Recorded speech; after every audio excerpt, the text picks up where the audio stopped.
Yo, what's going on? What's happening? It's your boy Lesiba Mothupi. Welcome back on my YouTube channel. And if you have been coming back, obviously it means that you've been getting a lot of value from some of the videos that I talk about, especially when we talk about the financial markets, such as the index markets and as well the currency markets.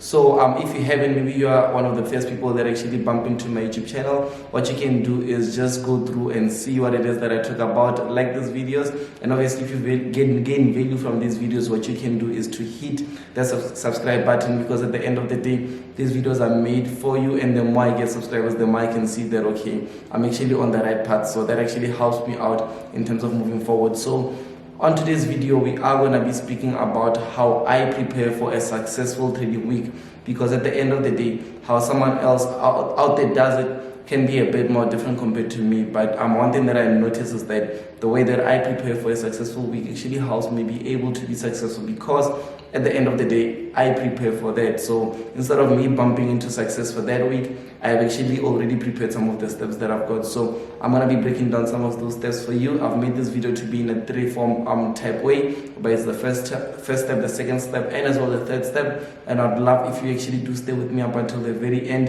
which I'll try to keep this video short. So without wasting any more time, guys, let us just get straight to the very first step. Moving over to the very first step. So what I do is that normally I focus more on pre-market analysis. Now, if you have been following me for the past 4 years, 5 years, when I actually started trading, you'd see that during the weekend I'll do what we call pre-market analysis, whereby Friday, Saturday, Sunday, I'll be able to just look at some of those indices and currencies that I'm trading. And what I do is that it helps me be able to just plan out, forecast, and come up with different scenarios. If the market moves this way, I'm going to react this way. If the market moves this way, I'm going to react this way. If it does this, I'm going to do this. So I come up with different scenarios. So even if I take a loss or something doesn't go as planned, I've been able to prepare in terms of that. So yes, that's what I do throughout the whole weekend. But as soon as maybe, let's say, market opens on Monday, what happens is that obviously I look at the previous close, the weekly previous close, and as well I look at the open in terms of the Friday close and the Monday open. I see the two differences, and normally most people, you'd see things such as gaps. Those are things that we also look into to show which types of momentum we are heading towards. And then afterwards, what I do is that I go all the way down in time frame. So I start from the weekly, and then I look at the weekly, what it's saying, previous weekly candles. I look as well on the daily time frame. I look as well on the 4 hour, and the lowest that I'd go up to is the 1 hour, not for increase, just for me to be able to get that sentiment of, or the bias of whether market is actually trying to go for this week. Where are the bigger momentum guys are playing at, let's say your 4 hours.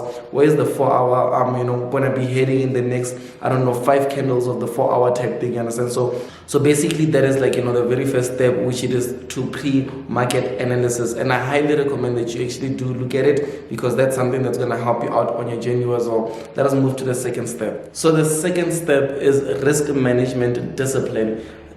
Focus a bit more on the fact that I say the risk management discipline, not just risk management. So what it does is that I actually look at the previous week. What are the trades that I took? What are the positives that I took? What are the negatives that I took? And then I start scaling a bit more back. So let's say now, if let's say I was actually respecting my risk, what I do is that I start looking at what can I do in order to scale this week to become a bit more profitable compared to the previous one. So I look at that. But as well, if maybe I broke some of the disciplines and stuff, I look at what is it that I can just decrease or take it a bit lower in order to just be able to do what? To stay in terms of my risk management discipline. Because seeing and analyzing some of the trades that I take and the journaling my thoughts and stuff, it helps me be able to see if actually in the longer term run I'll still be able to preserve and protect my account. Because if I become a bit more aggressive because of a specific trade or maybe something that happened, and I become a bit more aggressive, that means that I can lose my account, and once I've lost my account, I'm no longer a trader. So I don't want that. I want to become a full-time trader each and every single day. So what I do is that I make sure that in terms of my risk management strategies, I am very disciplined about it. So that is something that you need to be looking into or doing. You need to be a bit more disciplined about your risk management. I know that most people, when they enter things such as stop losses, maybe they don't put at that same time that they did enter. But before I enter, I know where my stop loss has to be. I put it before I even take profit, you understand? And I can take losses. I can take a loss if I can see that it's actually going into negatives. So those are things that you need to be disciplined about. And once you've been able to win, you being disciplined about that, automatically it means that you are one of the most successful people that are able to hold themselves accountable. So that is the second step that I normally focus on. Let us go over to the third step. So now the third step on how I actually prepare for a successful week, on which I believe that some of the things that I learned on my journey, I'm supposed to be passing it over to you, because you at the same time would be able to not go through 5 years in order to know some of these things. Just by this video, you'd be able to know what you can apply, what you can implement, and what you should remove from your trading. So basically, I'm making this journey short for you. But yeah, the third step that we are now speaking about in terms of how I prepare for a successful week is that normally I look at as well the execution. So yes, my pre-market analysis, I've done all those things. I'm disciplined in terms of my risk management, just so I don't lose more than what I should be losing. I do those things.